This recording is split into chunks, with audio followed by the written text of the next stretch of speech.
Je sais exactement dans quelle situation tu es actuellement. Ça fait peut-être plusieurs semaines, plusieurs mois que tu vas à la salle de sport, que tu manges bien, même si, on est d'accord, t'as pas forcément de plan ni de structure, tu fais un peu au feeling, mais bref, tu stagnes. Ça fait plusieurs semaines, plusieurs mois que tu fais des efforts et t'as aucun retour sur investissement. Je sais à quel point c'est frustrant, je l'ai vécu personnellement. La plupart des gens qui commencent des accompagnements aussi avec moi viennent me voir justement parce qu'ils stagnent et que c'est frustrant. Bon, quand tu as cette frustration, dans le meilleur des cas, tu continues à perdre ton temps en salle de sport, à perdre ton temps à mettre des choses en place et t'as aucun résultat. Si t'es ok avec ça, bon bah, t'as pas besoin de cette vidéo, tu peux déjà partir si tu veux pas évoluer. Mais si tu en as marre de stagner, parce que le problème c'est que dans le pire des cas, si tu continues à stagner, tu vas arrêter la salle de sport. Tu vas te dire que c'est pas fait pour toi. Tu vas te dire que t'as une mauvaise génétique, que t'es ectomorphe, donc que tu peux pas prendre. Bref, du bullshit. Je peux t'assurer une chose, c'est que si aujourd'hui tu stagnes, il y a 95% de chances que ce soit pour les trois raisons qu'on va voir aujourd'hui dans cette vidéo. Je t'assure que après cette vidéo, dès aujourd'hui, tu vas pouvoir relancer ta progression et ça avec un plan d'action clair. Tu vas devoir mettre en place les trois axes, les trois raisons que je vais te présenter aujourd'hui et je t'assure qu'aujourd'hui, tu vas pouvoir relancer ta progression. L'objectif, évidemment, ça va être d'arrêter de stagner, de sortir de cette phase de stagnation dans laquelle tu es actuellement, mais évidemment toujours en prenant du plaisir. Je vais pas te faire la morale aujourd'hui sur de la discipline, avec la mentalité David Goggins ou quoi ou machin, c'est pas ça qui fait que tu stagnes aujourd'hui, c'est que numéro un, t'as peut-être pas forcément les bonnes méthodes et t'as pas les piliers en place que je vais te présenter aujourd'hui, mais c'est aussi peut-être que tu prends pas du plaisir. N'oublie pas une chose, c'est que moi dans ma méthode du triangle d'or et en règle générale, il faut aimer ce que tu fais.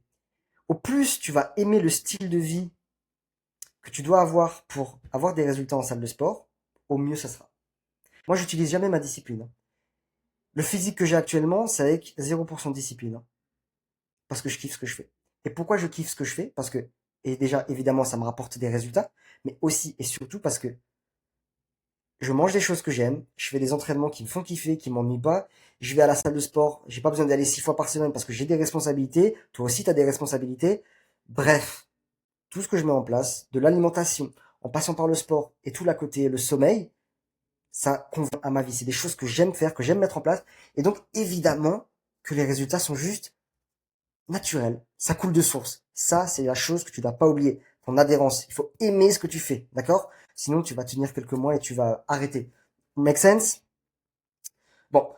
C'est quoi le point commun entre ces trois transformations? Entre Jean-Louis qui a pris plus de 4 kilos en 120 jours. Moi, bon, tu te doutes bien, plus 16 kilos, c'est un peu plus que 120 jours, mais ça te permet de voir qu'est-ce que tu peux atteindre sur le long terme. Ou juste, plus récemment, là, avec un coach à moi, avec Hugo, on a fait moins de 3 kilos en 21 jours. Tu vois, il est visiblement plus sec, c'est très objectif. Et là, on va pouvoir bientôt commencer la phase numéro 2, donc la prise de masse. C'est quoi les points communs entre ces trois transformations? Bah, tout simplement, tu te doutes bien, c'est les trois piliers que je vais te présenter juste après. C'est la base. Si les trois piliers que je vais te présenter après, tu ne les as pas, tu ne pourras jamais prétendre à commencer à sortir de ta zone de stagnation, comme par exemple Hugo l'été, ou comme par exemple Jean-Louis, ou évidemment moi aussi. Tu ne pourras jamais prétendre à sortir de cette zone et commencer à évoluer, je t'assure. D'ailleurs, si aujourd'hui t'es un mec, t'es mince, je pense que tu te reconnais dans cette vidéo, t'as des problèmes pour prendre du muscle, tu cliques sur le premier lien dans la description, je t'offre un échange de 10-15 minutes par téléphone. Il n'y a pas de piège, c'est gratuit, donc n'hésite pas, on va pouvoir parler de quels sont les objectifs que tu aimerais atteindre, où en es-tu actuellement vis-à-vis de ces objectifs, qu'est-ce qui te fait bloquer. Bref, encore une fois, ça engage en rien, ça dure 10-15 minutes, n'hésite pas. Premier dans la bio, comme ça on va pouvoir échanger, je vais pouvoir te donner dès à présent des axes d'amélioration encore plus précis et plus personnalisés que juste dans cette vidéo, ok? Alors, qu'est-ce qu'on va voir dans cette vidéo? Bon, déjà, numéro un, comment utiliser le RIR, les répétitions, Rep in Reserve. En anglais, tu peux le dire aussi RER, en français, répétition en réserve. Second point, pourquoi est-ce que dormir 8 heures, ça explique pas tout. Tu verras que c'est pas juste une question de quantité, mais c'est aussi une question de qualité. On verra ça juste après. Et le dernier point, c'est pourquoi, sans système d'alimentation, tu acceptes activement de stagner. Parce que sache que c'est la vérité. Numéro uno, comment utiliser le RIR? Bon, déjà, je te le disais avant, répétition in reserve. Ça veut dire, dès que tu finis une série, par exemple, là, en l'occurrence, un développé incliné pour moi, combien de répétitions j'aurais pu faire en plus avant d'être en RER 0, en répétition 0? Admettons que je dise que tu fais une série en RER 3. Ça veut dire qu'à la fin de ta série, il te restait 3 répétitions encore, avant d'atteindre le RER0 qui est je ne peux plus faire de répétitions. Impossible. La barre, si j'essaie de le faire, la barre elle reste coincée et je peux plus la pousser. C'est ça un vrai RER0. Alors, attention disclaimer, on garde toujours en tête d'avoir un RER0 certes, mais avec une bonne exécution. L'exécution doit être la même entre ta première répétition et ta dernière. La seule chose qui va changer entre ta première et dernière répétition, c'est la vitesse à laquelle tu vas exécuter cette répétition. Évidemment, vers la fin, ça va être plus dur, donc tu vas mettre plus de temps. C'est la seule chose qui change. L'exécution reste la même. Donc oui, RER0, oui, il faut mettre plus d'intensité dans tes séances, mais toujours en gardant une bonne exécution, ça évidemment. Le but, et ça, le vrai game, qu'est-ce que c'est? C'est évidemment, si t'es trop loin de l'échec, t'es en RER 4 ou 5, aucun stimulus musculaire. On est d'accord? Ça va pas provoquer d'hypertrophie. Notre but, nous, c'est d'être assez proche de l'échec pour provoquer une tension mécanique qui soit maximale et qui va envoyer un signal de croissance à notre muscle. La plupart d'entre vous, vous entraînez juste pas assez dur. C'est la vérité. Dès que ça commence un peu à piquer, vous arrêtez. Et malheureusement, on le sait maintenant grâce à la science, et on l'a toujours su grâce au retour terrain, si tu es trop loin de l'échec, tu ne progresses pas. Parce que c'est les toutes dernières répétitions, les 4 dernières répétitions qui sont vraiment dures, qui vont vraiment te permettre d'avoir de la croissance musculaire. Donc si tu restes dans trop ta zone de confort, malheureusement, je suis désolé pour toi, mais tu vas continuer à stagner. Et je pense que c'est pas ce que tu veux. Donc évidemment, il ne s'agit pas de débilement pousser comme un gros débile et de toujours être en RER, en RIR entre 0 et 2. Tu vois? Évidemment, il faut pousser dur. Évidemment, dans le meilleur des mondes, tu es entre 0 et 2 répétitions sur toutes tes séries. Pourquoi? Parce qu'on le sait maintenant, c'est vraiment ça, le facteur numéro 1 qui va faire que tu vas prendre du muscle. Mais le vrai game dans cette histoire, c'est de savoir quel volume ton corps peut encaisser. Parce que, faut être réaliste, tu vas pas pouvoir faire 15 séries en RER0 sur une même séance. Tu seras beaucoup trop fatigué sur ton système nerveux, tes muscles ils seront out of the game, tu pourras plus rien faire, tu seras mort. Donc évidemment, il faut aussi voir quel volume tu peux encaisser avec un RER de 0 à 2. Pour certaines personnes, ça peut être 3 séries sur un même mouvement, par exemple 3 séries sur le développé couché. Pour certaines personnes, peut-être un peu plus avancées, vont réussir avec un RER entre 0 et 2 à faire 4 séries. Donc ça, c'est le travail que tu dois... la chose que tu vas devoir mettre en place dès la prochaine séance, c'est t'entraîner plus dur et avoir un RER donc entre 0 et 2. Et sur le plus long terme, sur les semaines qui vont venir, essayer de voir aussi, ok, je m'entraîne avec une certaine intensité, peut-être aujourd'hui je fais 3 séries avec un RER 0, est-ce que je récupère assez? Est-ce que ma séance du lendemain n'est pas compromise parce que j'ai trop donné sur la séance de la veille? Est-ce que même la séance n'est pas compromise parce que j'ai tout donné sur le premier exercice? Donc voilà, il y a un sweet spot à avoir entre intensité, entre 0 et 2 des RER, mais aussi avoir un volume qui reste assez important. Make sense? Alors, petite astuce d'expert, n'hésite pas à te filmer pour être le plus objectif possible sur oui ou non, est-ce que tu es vraiment à l'échec? Parfois, on pense, et même moi, tu vois, qui est maintenant à un stade avancé de musculation, je pense être en RER 0, alors qu'en fait, pas vraiment. C'était juste que c'était dur pendant la série, et je pensais, tu vois, dans ma tête que, ah, c'est bon, je peux plus donner, mais alors qu'en fait, très objectivement, il me restait 2 répétitions. Donc, n'hésite pas, filme-toi de temps en temps, ça te permet d'être vraiment objectif et pas juste de marcher au feeling. C'est vraiment, ça peut te permettre de chercher encore plus de résultats. Évidemment, c'est du bonus. Si t'as pas envie de te filmer en salle de sport, je peux comprendre, même si il y a aucun fondement. Sache que les gens n'ont rien à faire de ta tête en salle de sport. Voilà, filme-toi si tu te sens à l'aise. Sinon, c'est pas très très grave. Mais le plus important à retenir ici, entraîne-toi plus dur. Ok? RER, les répétitions en réserve qui te restent à la fin doivent être compris entre 0 et 2. Ok? Et adapte évidemment le volume en fonction. Le point numéro 2. Pourquoi 8 heures de sommeil, ça explique pas tout. Alors un sommeil efficace, c'est pas juste de la quantité, c'est aussi de la qualité. L'objectif, tu le sais déjà peut-être, tu as plusieurs phases de ton... Tu vas avoir le sommeil paradoxal, le sommeil léger, le sommeil profond, tu vois, tu as plusieurs phases lors de ton sommeil. Pour pas te prendre la tête, dis-toi qu'il faudrait viser 90 minutes de sommeil profond par nuit. Ça serait vraiment le sweet spot. La science nous le dit, moi-même, mon retour d'expérience, c'est que 90 minutes de sommeil profond par nuit, là, t'es vraiment golden. T'es vraiment très très très bien. Alors, comment est-ce qu'on sait au final est-ce qu'on a eu 90 minutes de sommeil profond? Bah tout simplement, une montre connectée. Tu vois, moi ça c'est une montre running, mais qui me permet aussi de regarder mon sommeil. Tu peux aussi faire comme avec tous mes coachés. Moi, dès que tu commences un accompagnement avec moi, le coaché, il a direct une montre connectée qui lui permet aussi de suivre son sommeil et de voir si Oui ou non, ok, on a dormi 8 heures, ça on peut le voir, tu regardes à quelle heure tu te couches et à quelle heure tu te réveilles, mais aussi de voir concrètement, est-ce que on a un sommeil qui est pas juste de quantité, mais un sommeil qui est aussi qualitatif. Je suis sûr que ça t'est déjà arrivé de dormir 8 heures et de te réveiller, t'as l'impression un camion t'est passé dessus. C'est très certainement que c'est un sommeil qui n'a pas été de qualité. De quantité certes, mais pas de qualité. Donc, prends ça en compte, peut-être potentiellement achète une montre. Il y en a qui sont pas très chers sur le marché, mais au moins ça va te permettre de vraiment être sûr que t'as pas juste un sommeil qui soit long et de mauvaise qualité. Make sense?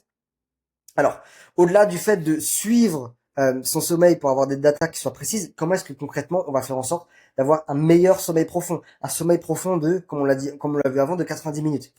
Très simplement, 90% d'un sommeil de qualité vont venir avec ces 4 points. Déjà, premièrement, fixer un horaire non négociable. Ton corps, c'est une horloge qui adore les routines. Je te mets au défi, sur les 7 prochains jours, de te forcer à dormir tous les soirs à la même heure. Que ce soit 22h, ou 22h30, ou 21h30, ou 23h, peu importe. Dors tous les soirs à la même heure, tu vas voir à quel point ça va être simple de t'endormir, à quel point tu vas te sentir mieux le matin, tu vas te réveiller hyper facilement. Je te mets juste au défi de faire ça. Ok?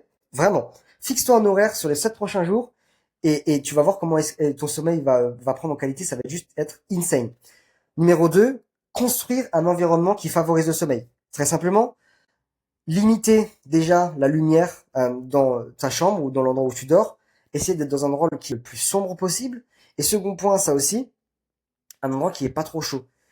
Si tu es en hiver, par exemple, évite de mettre trop de chauffage. Et si tu es en été, essaye d'avoir une manière de refroidir la pièce.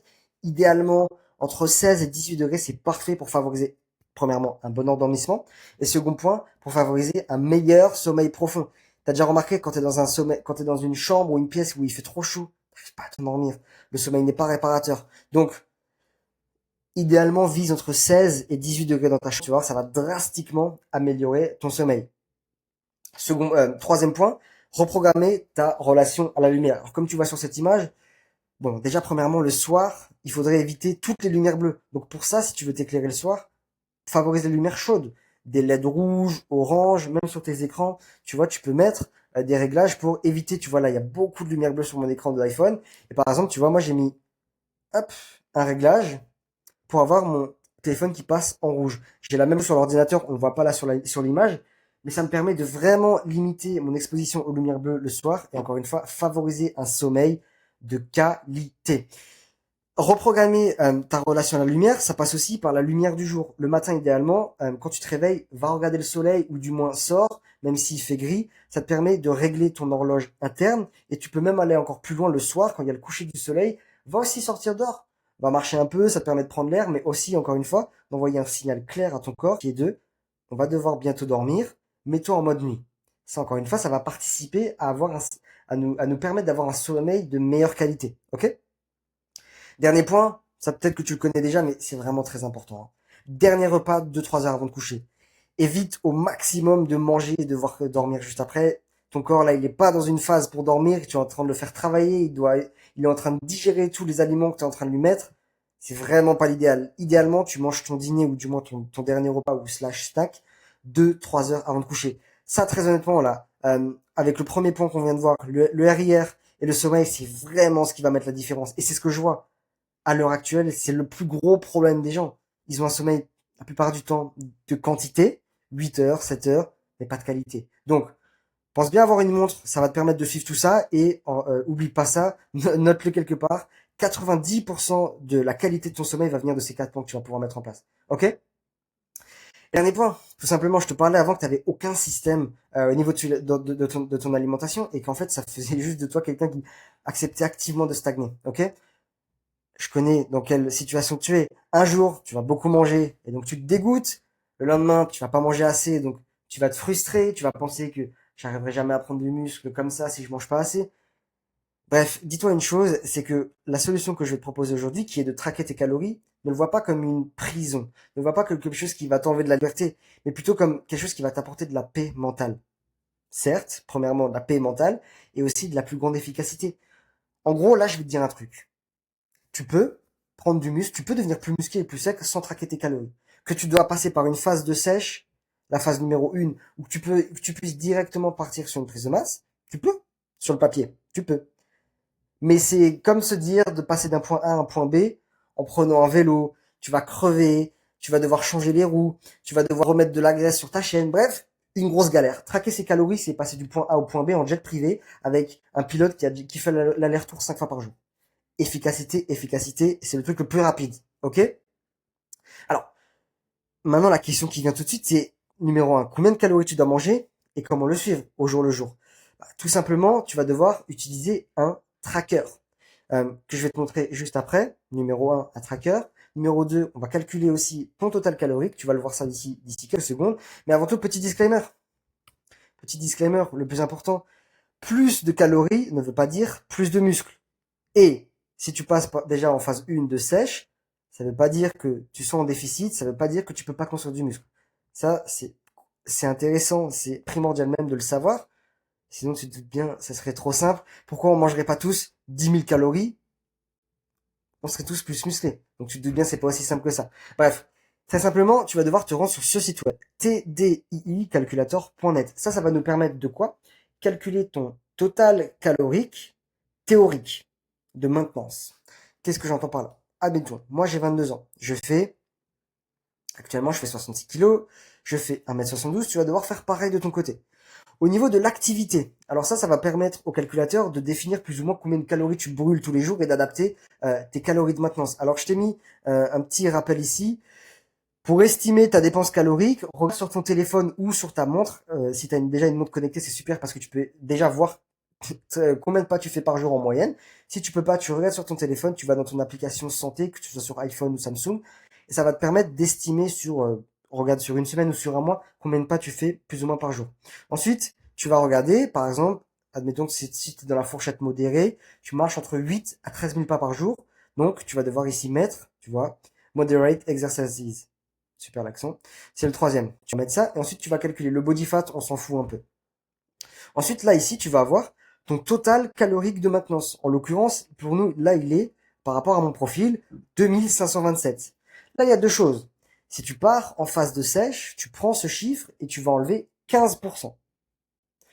Si tu veux partir en prise de masse, tu vas prendre ce chiffre et ajouter 5 à 10% de surplus.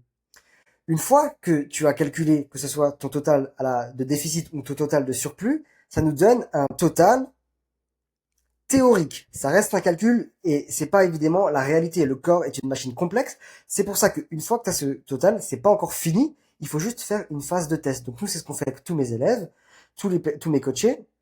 On fait une vérification. Donc tu vois, tout simplement, on a un tableau. Là, en l'occurrence, pour Pierre, c'est un de mes élèves, on avait calculé que pour lui, pour prendre du muscle, il avait besoin de 2400 calories. Donc qu'est-ce qu'on a fait? C'est que tous les jours, pendant 5 jours, il se pesait à jeun. Et ensuite, il devait aussi noter le nombre de calories qu'il mangeait sur une journée. Alors, pas besoin de hyper focus. Tu vois qu'il y a un jour où il a été à 2800, c'était beaucoup trop. Un jour où il a été à 1600, c'était beaucoup trop peu.